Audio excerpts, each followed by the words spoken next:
We've been focusing quite a bit on the NDC and the MPP. Tonight, I want to pause for a second and focus on the potential third force.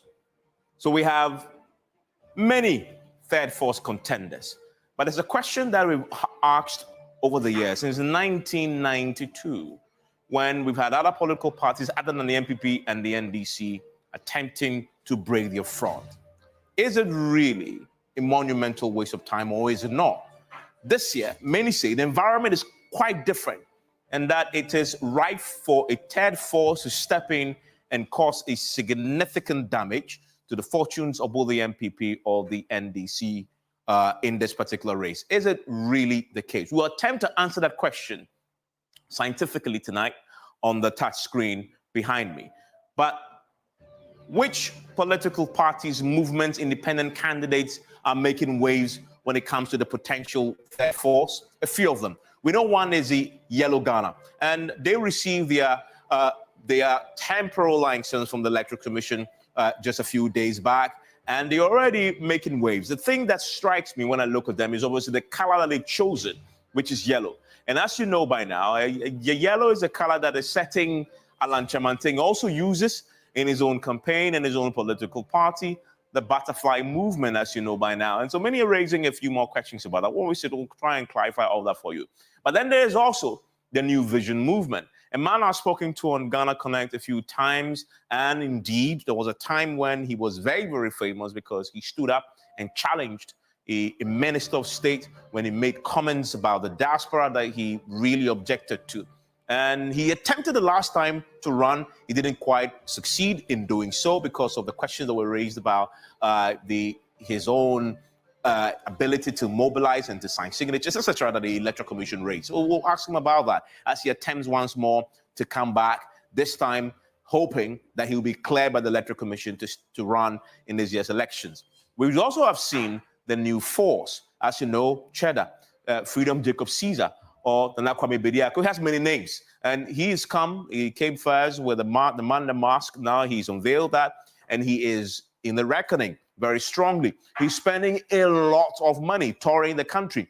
Very visible when you drive across the length and breadth of this country. His billboards are everywhere. And we'll talk about what the polls say.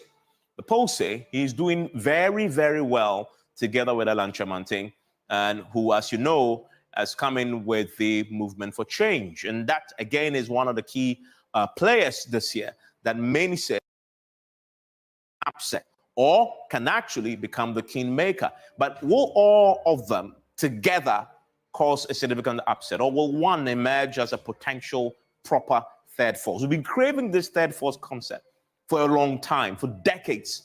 Nobody has come close to delivering that punch that would make a significant dent in the fortunes of both the MPP and the NDC. So really, what does the evidence tell us?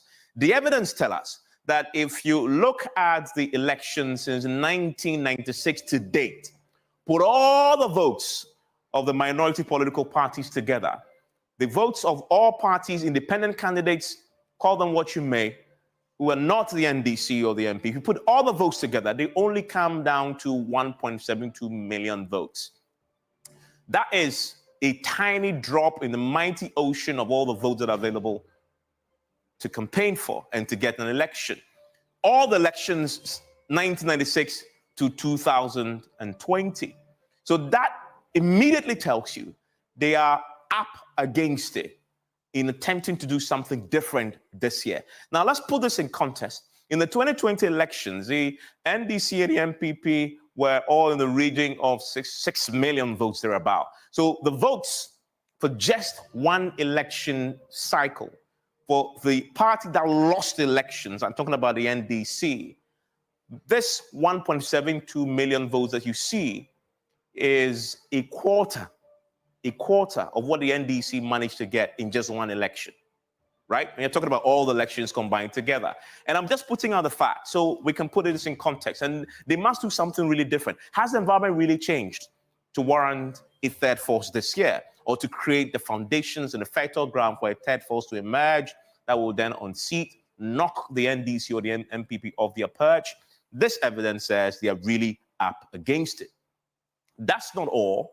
If you break this down in the trends behind. We'll look at the trend line and what it's showing. But if you break this down into this 1.72 million votes, if you break this down into actual votes over the elections that I've specifically talked about, the only time that they managed anything, all the parties together, all the minority political parties together, including the independent candidates and the movements, call them what you may, the only time they really managed anything significant was very close to just 500,000 votes. And that was in 2008. And you see that there in 2000, that's the year that they forced the election for the very first time in electoral history to a runoff, in 2000.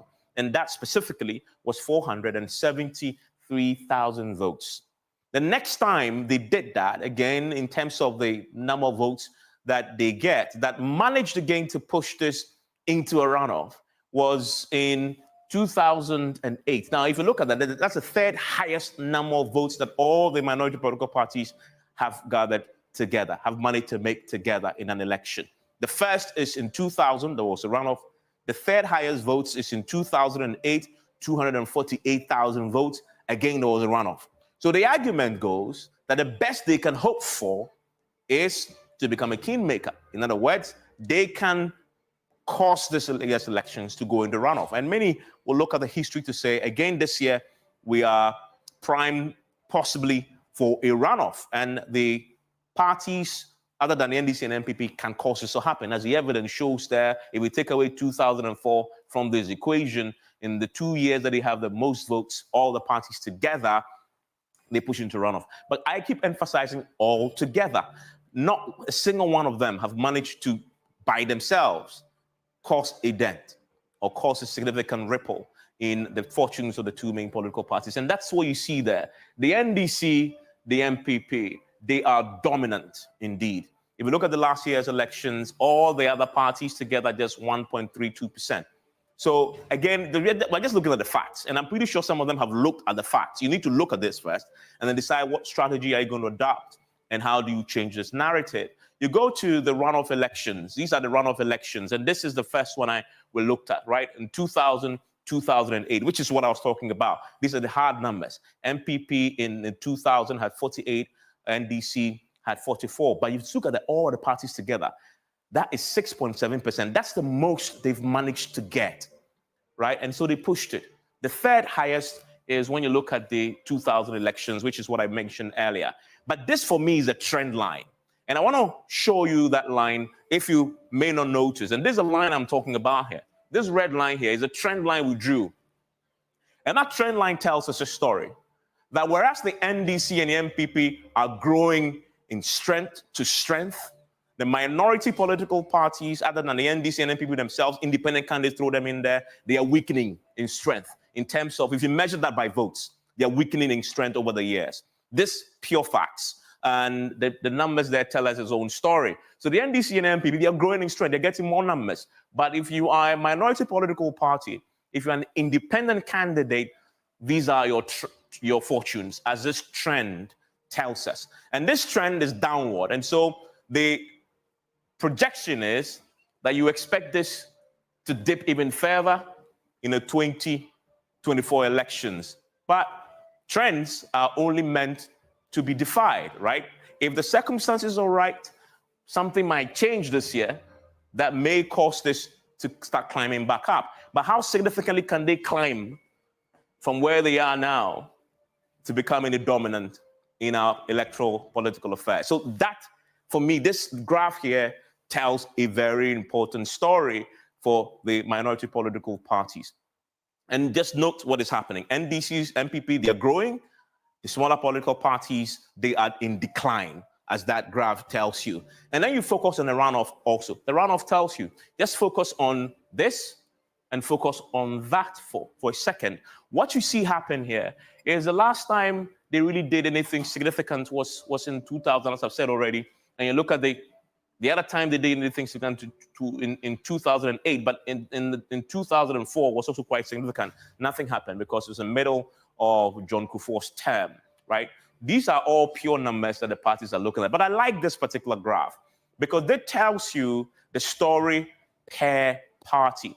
The third force, as we've seen over the period, the best third force we've had is actually the PNC's candidate in Edward Mahama. And when I saw that, I was curious. I'm like, I thought it was hypocrisy in Doom, but the facts are the facts. If you look at that, he got 3%. Nobody else has managed anything close. Nobody else. And that is interesting indeed. And he was on the strength of a party that is very established in our political affairs. That party has dwindled by its own fortunes over time. And that was 1996, 3%. Since then, which is why the graph has been trending downward, nobody has come close. Even Papa Kwesi Ndum, that many people thought was strong, only had a showing in 2008 of 1.32%. So anybody's going to be hoping to do more than 3%. 1/3 force. Can they be in that position? And let's put this in context. Alan Chamanting is a force to be reckoned with. He's broke away from the party. But we had breakaways before. And when they break away and form their parties, the evidence show they don't do as well. I'll come to that. And this, for me, is a thing. There's a breakaway story, right? So many say, oh, Alan Chamanting is the one who can cause... The history doesn't tell us that. In politics, you look to history. J. Kufuor, John Mills. In that year, Gusitano broke away from the NDC and only had 1.2%. Charles Ukubobe broke away from the MPP, only had 0.3%. So again, that tells you, the fact that you break away doesn't necessarily mean, no matter how popular you are, and Akubobe with them was very popular. Guzi was very, very popular indeed. It doesn't mean that you can take away from the two main parties. They are so dominant, and as the evidence shows, they've only grown bigger, larger, more influential, getting more votes, while the other parties and independent candidates have been dwindling. That's the evidence. And then you look at Emmanuel Ansah entry, DFP. The DFP story is quite fascinating into the 2008 elections. Why? Because you had Obeda Sama, who was a national chairman of the NDC, breakaway. We have Big Zedin, who was an acting general secretary, the deputy general secretary, breakaway. Francis Essien broke away. They formed this party. And you thought, goodness me, the NDC is finished. In fact, also Obeda Sama, who actually once predicted the demise of the NDC. As it turned out in that elections in 2008, what happened? They won the elections in the second round, in spite of that breakaway that many people thought was going to tear the NDC to shreds, right? So that's another one. And then you look at the another election in 2016, again, we had Nanakunde Rollins breaking away. So don't necessarily hype and exaggerate the potential impact of Alan Chamanting just yet, because the evidence shows that when you break away, it's not necessarily the case that you can show and you can punch above your weight. And then this, by the way, is what the polls are telling us, that in this year's election, and this, by the way, is according to Global Info Analytics, in this year's election, this is what they hope to make altogether, 11.60%. If that is the case, that will be the highest they've managed to put together if you put their strengths all in one, right? But I said, if this is what is going to happen, then there's possibly something happening this year. In our body politic, in people's disillusionment with the established forces, the two main parties, that may potentially hand one of them an advantage against the NDC or the MPP. And I want to really ask them when we sit down if they've appreciated this and what is it that will play to their strength this year, considering that they're coming up against history in this year's elections. And just look at what the polls say. The polls actually tell us, according to Global Info Analytics, that it is Alan who may manage only some 7.40%, and then close to him will be Nana Bediako Sheda with 2.3%, thereabout, right? So that gap here is significant, right? But this man, who just got into the race and threw in a lot of resources at it, seems to be doing quite well. And then you have the rest who are in there. You have Samuel Dankwa, and then you have Sam Ankra, who Global Info Analytics says he's just managing just 0%. Thankfully, he's here. And polls are polls. Even in the US, polls got it horribly wrong when they said that Donald Trump was going to lose. And so it is ask what it is. You take it as you find it. We'll see what his own polls are telling him. Because if you are in a race, you must be doing your own polling. You must be researching. So you must know what is it that the ground is telling you there. So let's have the conversation. That is the evidence. I'll put that evidence to them. And let's hear what their answers are. I'm pretty sure if they're hearing me for the first time, they may have already done analysis. I'm not sure that they're seeing this for the first time. The team will be poring over this data. Now, elections is all about data, all about data. You don't just go in blind. You have to guide what you're doing with data. They've seen this before. I'm pretty sure. If they haven't, I'll be very surprised. But when I sit down, I'll put it to them and hear the answers. Please stay with me after this.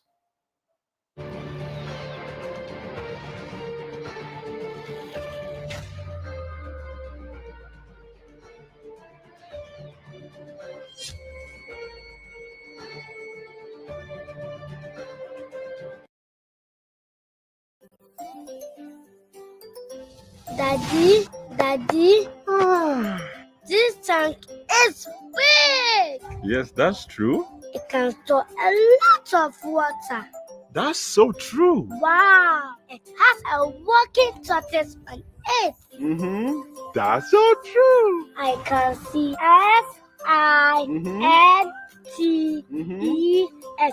Syntax. That is so true, my daughter. When it falls down, it will spoil. That's not true. But why? Hey! Syntex was the first to introduce double-layer tanks in Ghana. Syntex again was the first to introduce white inner layers in Ghana. Syntex gives you the biggest warranty, 7 years. No matter your water needs, Syntex is the answer. Syntex tank. Are you strong? Are you...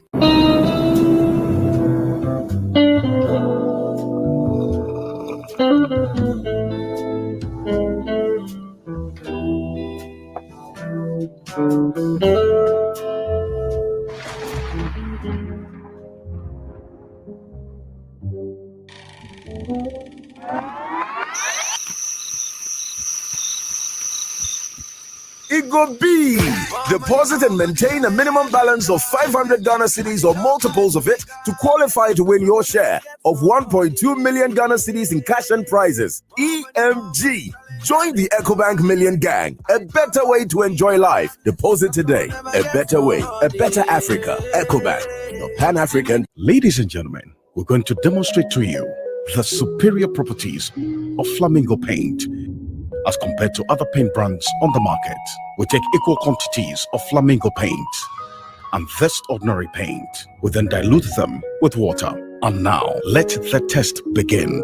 The gentleman on the left is going to apply the ordinary paint, and the gentleman on my right will use the Flamingo superior paint. As you can clearly see, Flamingo has the obvious better hiding. Furthermore, Flamingo has painted a much larger area.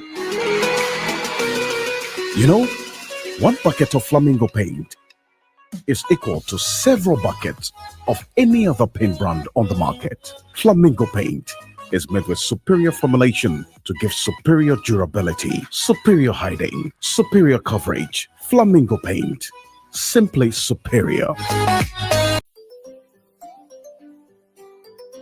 Daddy,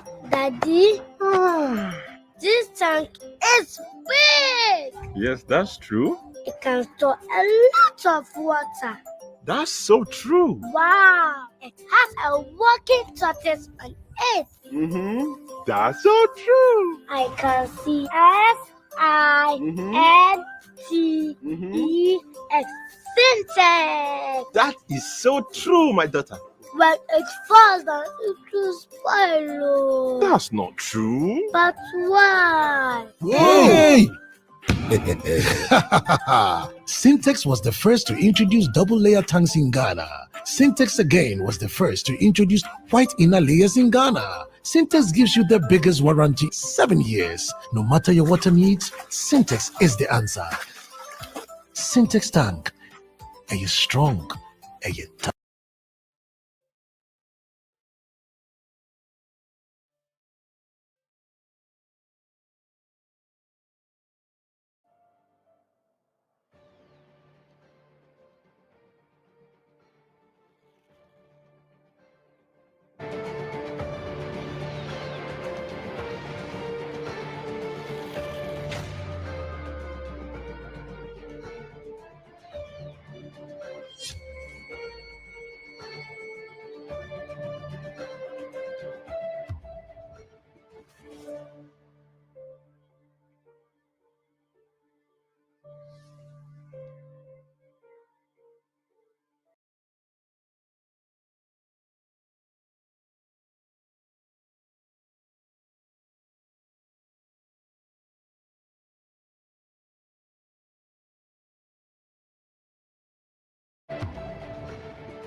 And thank you for staying with us. My guest in the studio with me tonight for a conversation. I'll introduce them pretty shortly. You want to stay for that because a lot of them are vying to cause an upset this year. Will it happen based on the evidence that I just showed you? But PMSS is always brought to you by Syntex tanks. You're strong, you're tough, no matter your water needs, they have the tank just for you. They come in bespoke form. You can get any size, any color of preference that you require, and they'll provide. They have 7 years warranty, and they're across the country. Why don't you pick your phone and call them on 0244 335 168 or shop online at syntexgh.com.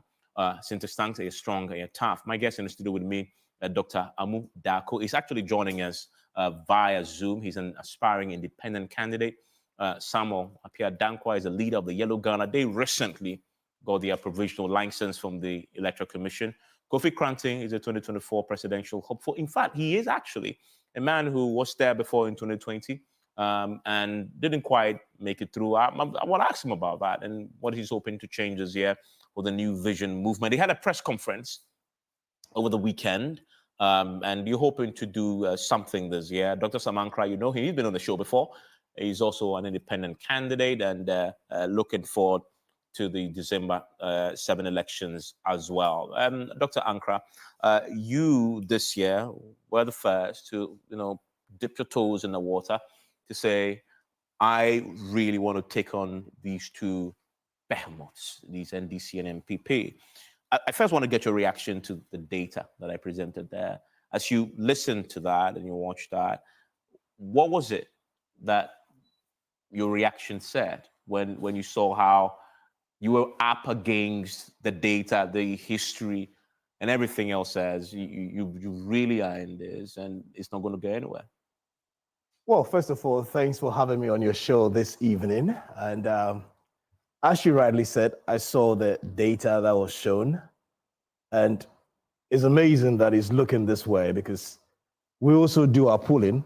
And for us to be able to do what we're doing now, we need to first of all understand what the market says or what the electorates are saying. And I'm sure if you conduct a polling here right now, you get a different opinion as to what was shown. 9 out of 10 Ghanaians that I speak to would not vote if they don't see credible candidates on the voters on the ballot box this time. People are sick and tired of the status quo. It's a new era, it's a new time. And all these things call for new movements like these. So to continue having the same sort of polling, even though what the ground says is different, it's quite amazing to me. But anyway, we'll first of all have to understand what is the, what do you call it, scientific data behind what they did. But I can tell you strongly that this is not what is happening on the ground. The ground is showing something else totally different. People aren't looking at NDC or MPP. They are looking at a very good alternative to take the country forward. They're sick and tired of the status quo. They're sick and tired of the way we do our politics, where certain cabal gets into governance. It's as if a war has been won. They share the spoils among themselves and then basically move on. At the end of the day, 4 years come and no other Ghanaian has benefited apart from a little clique. And this is a status quo that we are looking to change. So I suppose the situation on the ground is totally different from what I'm seeing with these polling. But we'll get to it when we go along. Yeah, I mean, and Kofi, I'll bring you in. There's a poll that, of course, we know polls are what they are. And then there's a history and what the trend says about minority political parties, independent candidates. But what do you say to that history? What do you say to the downward trajectory, the likes of you who want to now get in the game have been on over the last few elections? Well, good evening to you. Good evening to your viewers and good evening to Ghana. Evans, the polling tells a story. To me, it tells a story that the system we are operating with is not credible. Because you take a look at the polls, it's not reflective of what's on the ground. And you know the truth. If I were to go into your studio right now and ask the people, cameraman in your studio, we'll get it. It's going to be a totally different backdrop to what's on the poll. If we went on the street now, right now, maybe close to 10 o'clock, go down circle, take a sample all over Ghana, it's going to be totally in a contrast to what you see. So that's the polling. But what about the history? What about the dwindling fortunes of minority political parties, independent candidates? Well, because first of all, you need to ask yourself this question. Well, that's not polling. That's based on elections. Well, but this is the point. The point is, Evans, the facts are, and I'm glad you said polling, science-based, okay? So data does matter. But ask yourself this. In the last election, there were close to 5 million people who registered to vote but did not vote. That would have cost this polling to have a totally different outcome. Now, when you say polling, you mean the elections? I mean, of course, the elections. So, but what I'm saying is the apathy out there is not even allowing people to even poll. So if you don't get people giggle, garbage in, garbage out, if you're not getting the right people who are being sampled to come out with exactly how they feel about what's going on, then obviously the polling is going to be skewed. What I'm saying is yeah, I mean, you keep using the word poll. I'm actually pointing you to the electoral history since 1996. And we've tracked to see how minority political parties and independent candidates have been performing over the years. And you saw the trend downwards. Yeah, because that you can contest is elections. That's correct. Ghanaians are actually telling you about the period that they are losing faith in minority political parties and independent candidates. The NDC and MPP keep growing. Well, they're not growing. Well, you see, and this is another thing, and this is the misconception. Evans, the parties are not growing. What it is people are hemorrhaging from the system. So if you are left with a bulk, it gives the impression that you are growing, but it's because everybody else is leaving the arena because they don't believe in what's going on. So, and the reverse, when the reverse happens, this is what's going to happen. What's going to happen is now in 2024, you're going to have a lot of people coming to the arena, and it's going to change the dynamic of the 50+1. I bet you it's going to happen because I'm sure all of us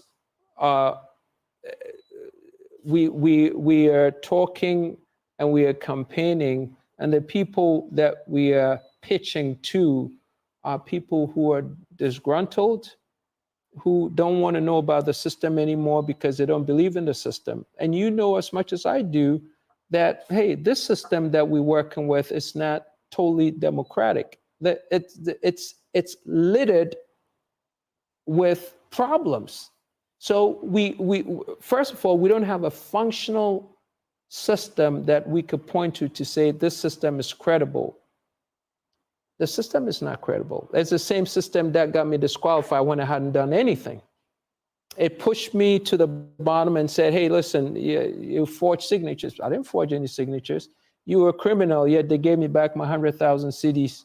If I'm a criminal, why give me back my money? If I'm a criminal, why don't you file a claim at the CID that Kofi Kranting is a criminal for forging documents? You go to CID and they laugh at you and say, hey, listen. Were you invited to the CID though? Because No. the EC then told that they're going to report you to the CID.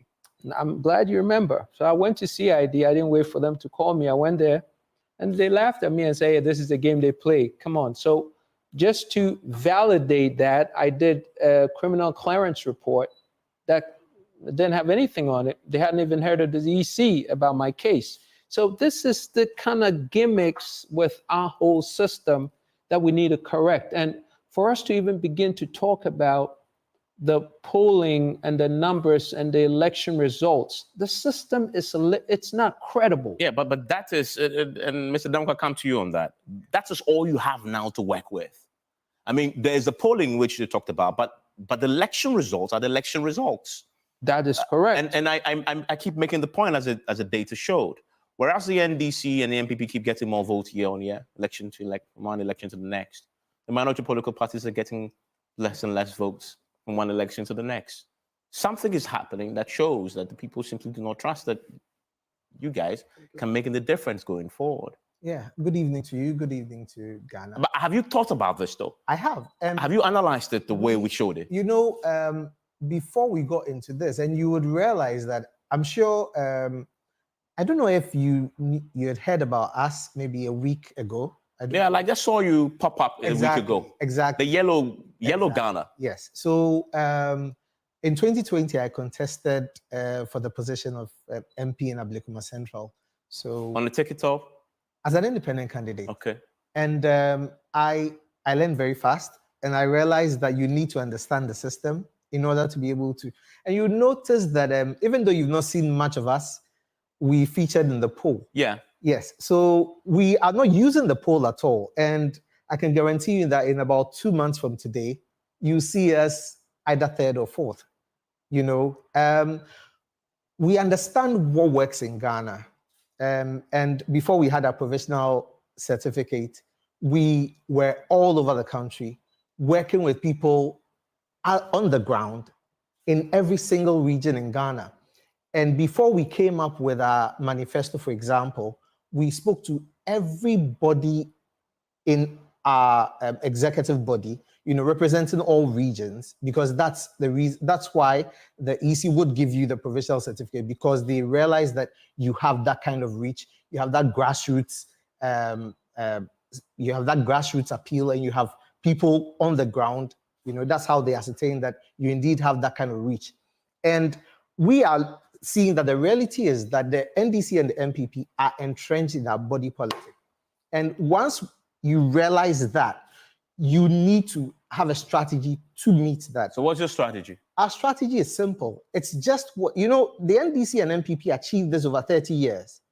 You know, from 92, they have been in families. If you go, you may go to a family today, someone is MPP, someone is NDC. They talk NDC, MPP throughout the year. And then when it comes to elections, they have to decide between MPP and NDC. It's always been the case. So what we are doing, and I can disclose some and, you know, hide some a bit, but what we are doing is reaching people at the grassroots, creating our presence at the grassroots. And that's how we're working. And that's why you're seeing that we are even showing something, even though in the media at the moment, we don't seem to have any advertisements or any form of media presence. You realize that the polls are acknowledging that there is, you know, a contender called Samuel Appiah Dankwa, and there's Yellow Ghana as well. Yeah, Sam, I see you want to have something. Well, I mean, first of all, this is where all the skewing towards this election starts. For anybody to bring this kind of polling here, and again, I'm taking them on. That's a global info analytics. Absolutely. You haven't seen it before today? Well, I haven't seen it. I've seen some sort of polling going around the system, but then again, like I said earlier, these are not stuff we believe in. We've done proper scientific polling. Which says what? Which says 9 out of 10 Ghanaians now, starting from your room here, when you speak to, either would not vote at all or until they see a credible person on the ballot paper. 9 out of 10. 9 out of 10. But that sounds 90%. Unbelievable, and possibly, if it's too good to be true, is actually not true. Like I said, that 9 out of 10 people will not be voting this year. No, not voting. I mean, I said unless they have a credible person. No, because the people. And asking that these 9 out of 10 people don't find the NDC and MPP credible. No, they don't find them attractive anymore. But they're interesting. That means that in the 9 out of 10, they will not be only one will be voting for the NDC and MPP. Well, absolutely. So if polling, but that can't be the case. Exactly. So when you see pollings like that showing clear distinction that they've won already, it's worrying. Because like Kofi said earlier, just get out of this office and go on the street and just do rough sampling. Yeah, Ghanaians in every election will complain about the NDC and MPP, but they also vote for them. That's the evidence shows. Yeah, you see, but the point is, if you're seeing such polling, obviously what you are psyching the people is, these guys, vote them means nothing because already they've won. So don't get them, don't mind them, don't look at them. Just look at us, because at the end of the day, before even we move, this is number one, this is number two. That is what the status quo we are trying to change here, because we need to have a true reflection of our politics on what goes on the ground. Our people are suffering. Our people have realized they are out of governance. It's just a few cabals that take over our country, do whatever they want with it, and leave everybody in the worst state. But Ghanaians know that, and they vote for that's what I'm saying. So if and you should see the history. So what I'm saying. Look, from 1996 with Edward Mahama, who had 3%. You've had the likes of Dr. Pakwesi Indum, right? I've seen all of them. Powerful independent folks who went in from their own political party. Evans. They all came telling us what you're saying. Evans, and no. yet they managed Evans, since 1996, they managed only 1.72 million votes. Evans, no. There's always time for everything. When people get fed up and they get to the point that they are now, the status quo is no more an option. I am talking about an incident that happened in Senegal. I'm talking about how Macron became president. I'm talking about incidents that are happening around the world. We are going through the same sort of situation right now in our country. So let's not just try and bring history and things that had happened before and try to bring into what is happening in our country now. We want to see reality. We want to see what exactly is going through the thinking of the Ghanaian electorate as we speak today. And it's not what the polling is telling us. Okay, stay with me. I want to bring one of your other colleagues, Dr. Nia Mudako, who joins us on Zoom right now. And Doc, what is it about the 2024 elections that convinces you that you can change that narrative that I showed since 1996? That if you put all the elections together, independent candidates, minority political parties have only managed 1.72 million votes. Is there anything happening this year that you think will change that story?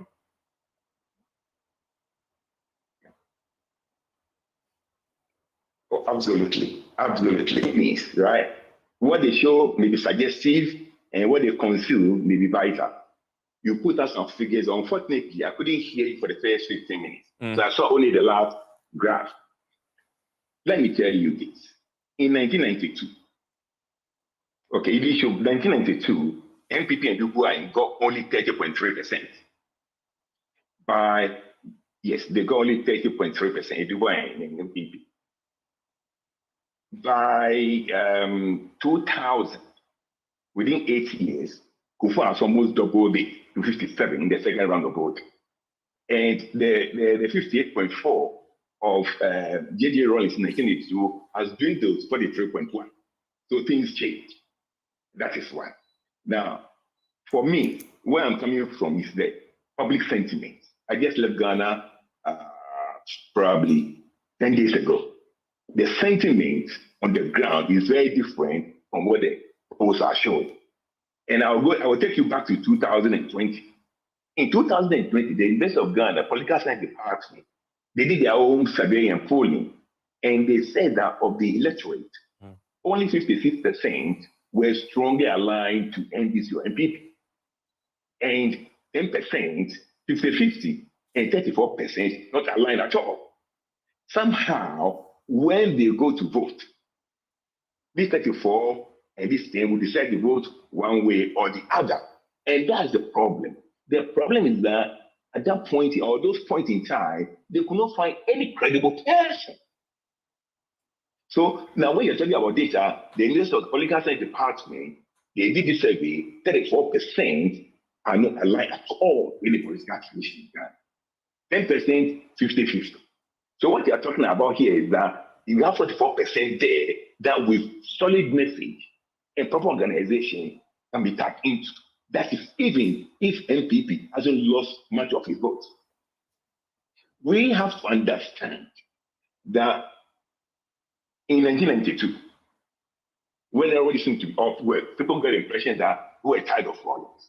Everyone was very popular. He ended up with 30.3%. So from me, but how does that help you? How does that help you in 2024? But you are quoting 1996, so why not 1992? Yeah, no problem. I hear your 1992 quote, but how does that help you in 2024? It helps because it tells you the core basis or the core solid foundation of MP, for instance. It tells you that it's 30.3. That is united MP. There is no Alan, there is no nothing, everything all over the place. Very energetic. Very energetic, more popular than Bawumia today. He hasn't lied to Ghanaians before. He hasn't done anything like that before. He brought a culture of silence. So it was very popular, yet he got 30.3. Now, with MPP there now, Alan is going to take like 7% or whatever. He's going to take part from MPP. And Bawumia is the most unpopular vice president in the history of Ghana. And that's based on what exactly? That pronouncement. It's based on what? That's based on public sentiment. Public sentiment. Yeah, and have you measured this public sentiments scientifically? Well, that's what I'm telling you, that even as far back as 2020, 34% were not aligned at all. Okay, that's on University of Ghana Political Science Department. And 10% were 50-50. Only 6% were strongly aligned to NDC or MPP. Now, when we say, have I measured it scientifically, what exactly do you mean? Polls are always biased. No, I mean, and there's a polls. I mean, even the polls is not something that I put to mind. I made a point that polls are what they are. I mean, they either come to pass or they not. But as for the history, but as for the political history and what the elections outcome tell us, you cannot dispute that. No, I'm not disputing that. What I'm saying is that elections are held at a particular point in time. Yes, and that's why I asked the question. And that's why. Answer the question. So what is it about? Yeah, that's what I said. What is it about this year? That's how I asked you. What's it about this year, 2024, that will change what I've just shown, that history, that electoral history, so dramatically to favor you? Because NPP and NDC have been given enough time to prove their worth. Okay. NDC and NPP have been given enough time, and Ghanaians are tired. Okay. I mean, Kofi, and stay with me. I want to bring Kofi into that question. Yeah. So he says that. I think you also repeated that at the beginning, that you believe that the narrative is different on the streets, right? But go back to 2016, when we have this historic defeat. I mean, in the electoral history, nobody has suffered that defeat with that margin. People say the same thing, that people were tired. And yeah, they voted so massively for the MPP. That's correct, Evans. So what's different what's different this year? What's different? What's different? Hey, Nee, be quiet. Let me hear Kofi. So a couple of things, two major things. People don't change when they see the light. They saw the light 2016. It didn't change them. People change when they feel the heat.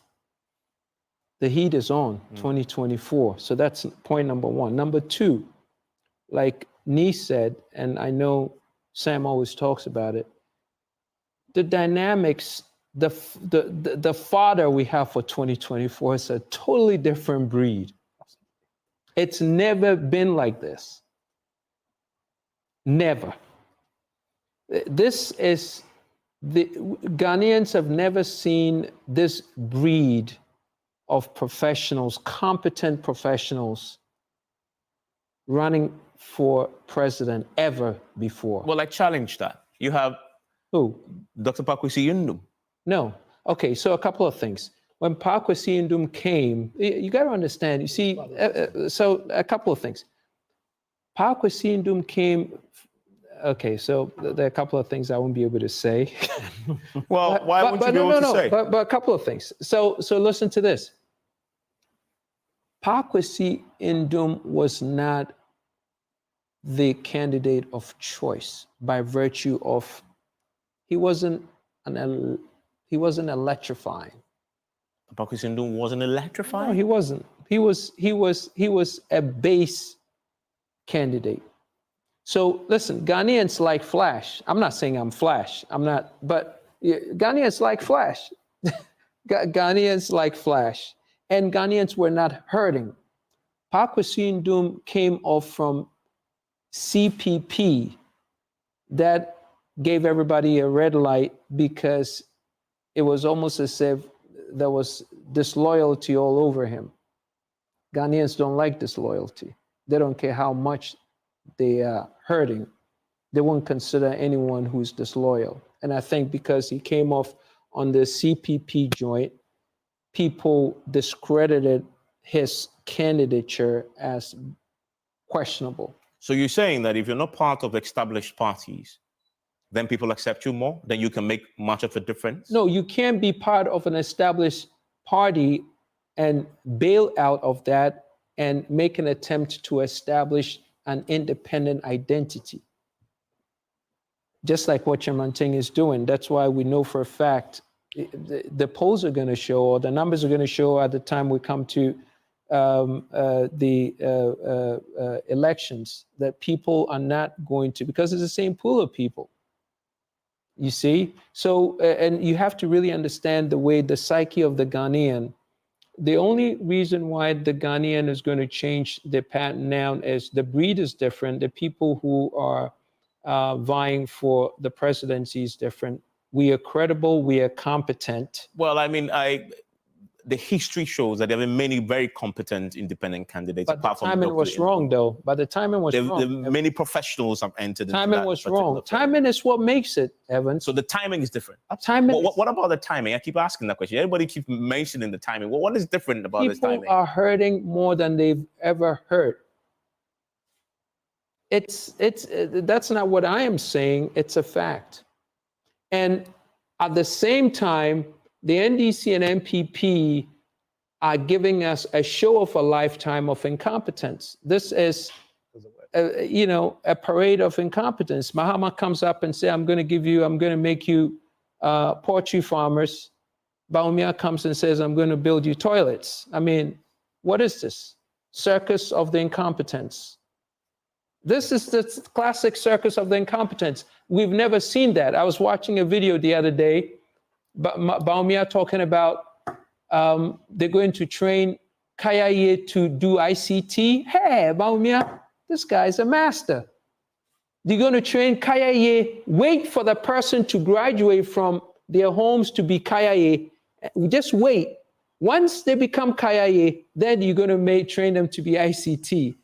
Meanwhile, John Mahama is saying, hey, listen, we're not going to give you jobs, the Okada riders. We will wait for you to go be an Okada, license you, and then train people to know how to sit on the back of motorbikes. I was like, what? It's on my phone. I was flabbergasted when I heard it. I was like, this is a classic circus of the incompetence, and we are witnessing it. And you here telling me, oh, what is it about 2024 that's going to make it change? Ghanaians are looking at it. And another thing, Evans, the youth, they retired, they reclined into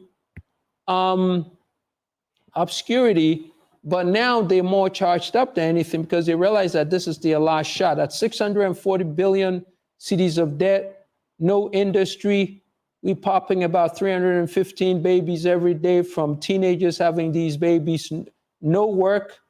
They're more unemployed graduates than any country in the world. Never even heard that before, unemployed society of unemployed graduates. Heard that before? It's only, everything about Ghana, we're coming in here today, everything about Ghana. So that's what you hope to exploit this year for your advantage. I'm not, and that's another thing. It's not Kofi Kranting or I believe any of my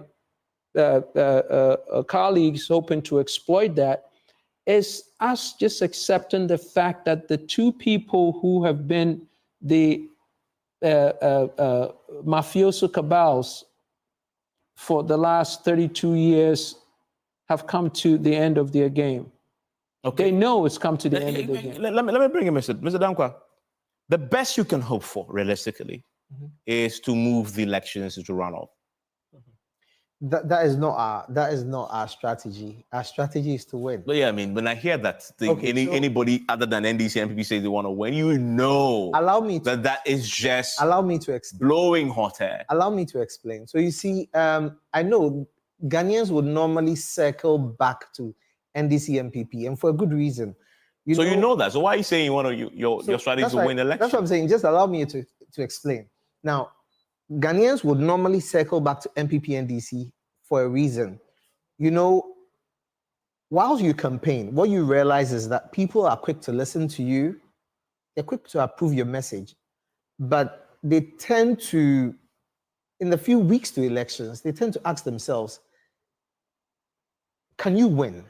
If they don't think you can win, then the next question they ask themselves is, who can I vote for who would not allow the other candidate that I think is really poor to be the next president? That's what normally happens. So what we are offering now is a strategy that would make everyone who believes in the message we are putting out actually stay the course till election day and vote for us on that day. So we've put together a lot of programs and wonderful policies that will transform the country in the shortest possible time.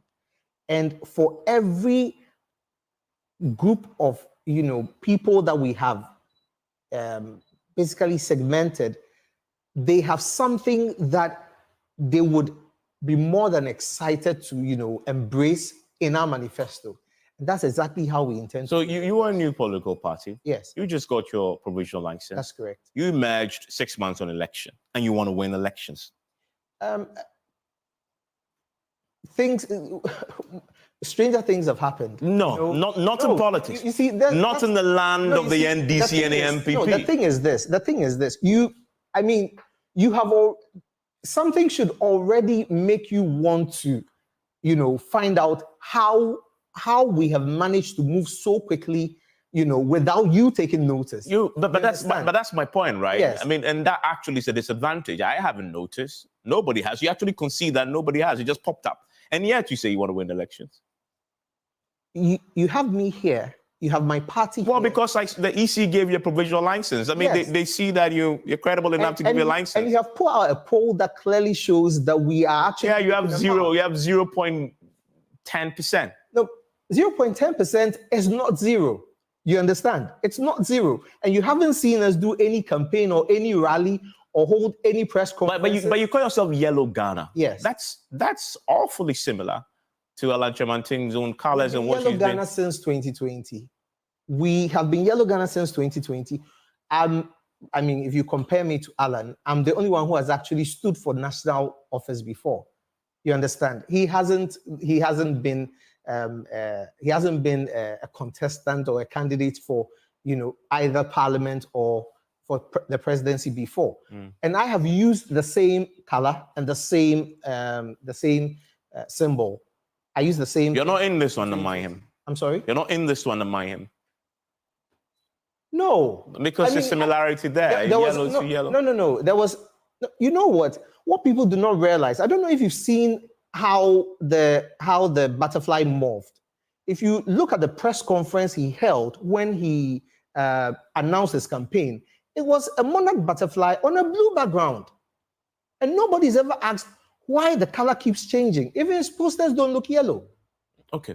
Let me come back to you, Dr. Samankra, as we wrap up. So you obviously believe, I'm going to ask you, believe you're going to win elections this year. And unless a miracle happens, that it's not going to happen. The reality shows what it is. The evidence I'm using is what history tells us. So what is your flagship strategy?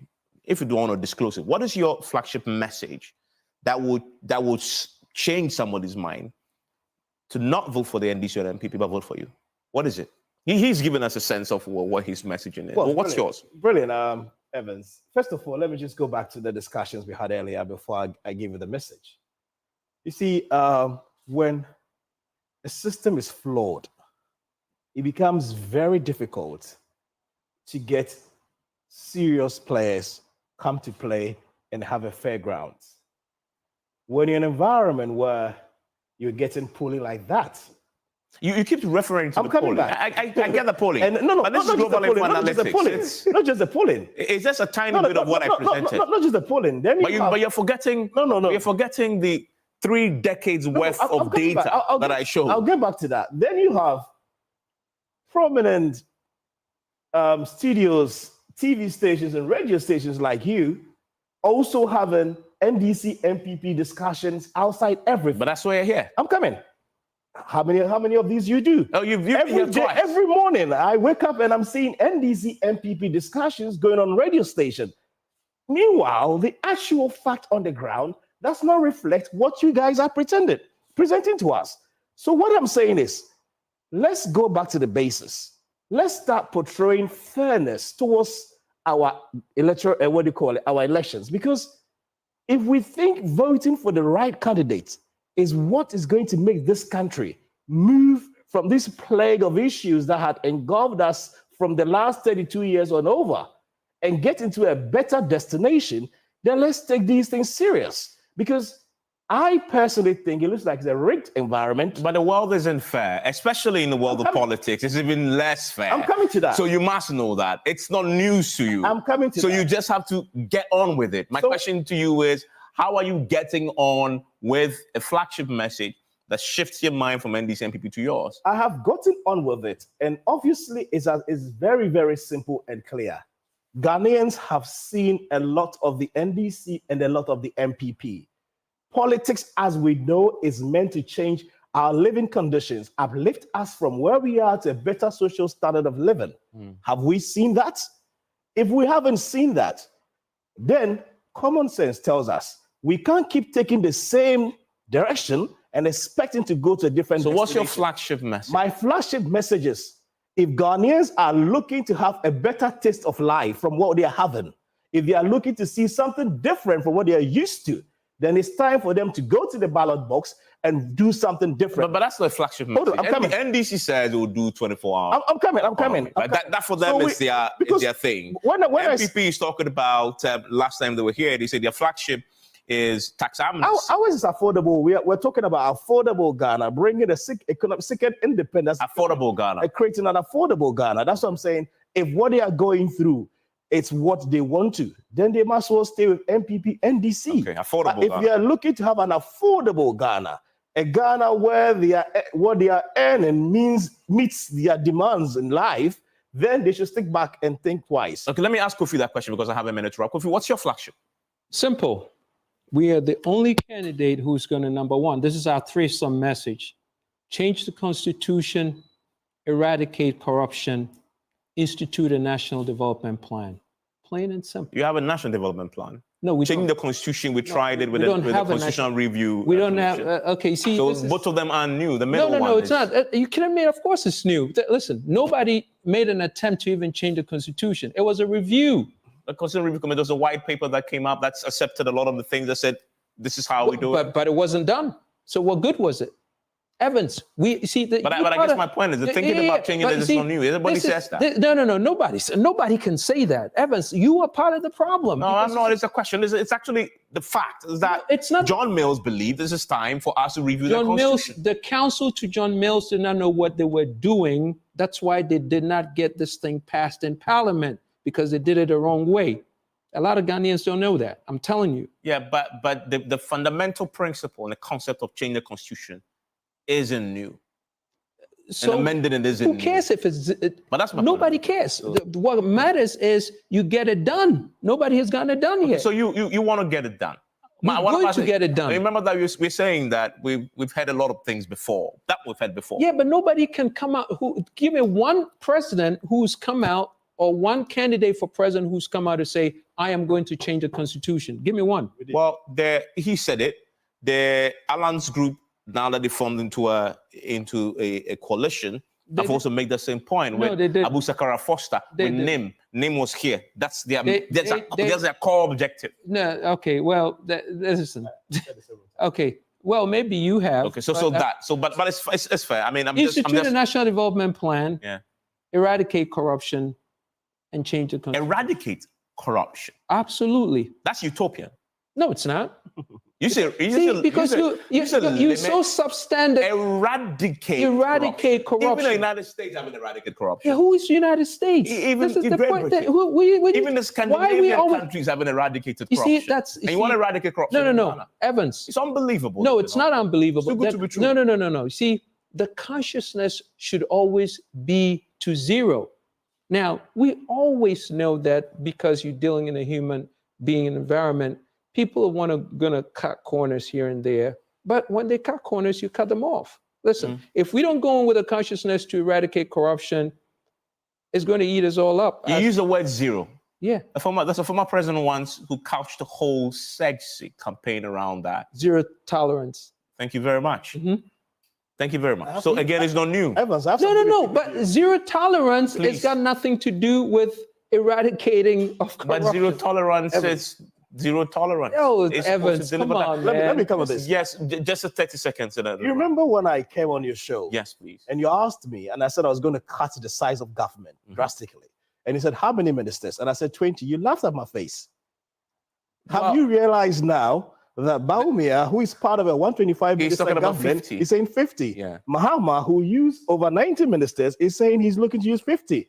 And Alan also said 40. So clearly, it shows that the alternative space is providing serious policies. The Constitution actually backs you, because the Constitution says have a cabinet of 19 ministers, which is you can run this country with 20 minutes. So basically, what I'm saying is the alternative space is providing some serious policies, and it's about time people like you and the electorate start paying attention. Okay, but we must ask the question. That's how it sounds. You've made your point about your message already. No, I haven't. Okay, so what's your message? So the centerpiece of my manifesto, or Yellow Ghana's manifesto, is the single tax and the universal welfare system. Okay. So basically what we are doing is, you would realize that the government spends a lot on social intervention programs. So what we are doing is that we are basically separating the welfare system away from government control. And then we are implementing the single tax. Basically, it's a flat tax, which takes away, you get rid of all taxes, all duties, all levies, all permits. And then we institute a flat tax of 10% on all receipts. So basically, the one who receives the money is the one who makes the payment. Yeah. Well, listen, we'll bring them back here for a closer conversation as we proceed and progress towards elections. And Dr. Nidako, thank you very much also for joining us virtually. Enjoy the rest of your evening. Well, you have to ask me. You haven't asked me my Oh, message. yes, unfortunately, time ran out. We'll come back to that definitely down the line. You told me it's not